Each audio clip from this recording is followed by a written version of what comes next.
Ka jing syak kan tha ha ki pai ba ka UDP kedai ke parti ke ba syong ha tenumbas kedai tangkan ya thaunang jongno re jongno holkani UMA ka UDP na Mawsynram ba olan sing suin haba juba holkani ke jing syak kan tha olong ba ka Secretariat kedai ke bos hak ba Baroh UMA ke berna soka ke ya don lang bat kam don kanu no ke jing la siliang ha ba kren mentaka sengi ba suin olong ba ka UDP ka don arngut ki menteri sokar bat ki UMA ki don ki babat kam hakani ke sokar MDE itu bat ha assembly ru ya syong lang bat kam don kanu no ke jing la siliang ban syong hal yang persya kan ke jing kran ba so kalong halo ke jing kli ke jing sngo ju haba ka UDP ber ke parti kya sya kenno bagi dai tang ki ba syong tunum bos ha ka bos ka NPP ke bayram ya ke soka ha ka ju ka po na yang ba pius marwe nyu MLA ke UDP na raniko ulong ba ka jing kenno ka don bai da don ha ka soka ni da om don ro ha ka soka ndai kum ki MLA ki trai bai ya kam na kum tau pai ba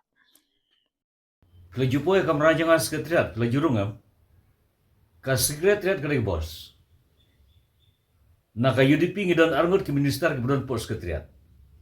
Nga ngadi kosyaman yang planin bot. Ba pius buat ka kumu kosyaman MGCC. Ngidon hapo sekretariat. Kau sekretariat kadai bos. Tigidon lang hapo ka bos kuno finodon siatunum bos.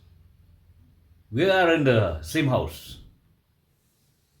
Ha assembly ngi syong ha treasury bench. Ngi Khrum syong ha opposition bench. Kuno dong yang ibang idon potrum bos. Hi, kaji keno. Lak ya kaji keno. Kadon baik. Kadon baik kaji keno. Lan ngidon sabaru.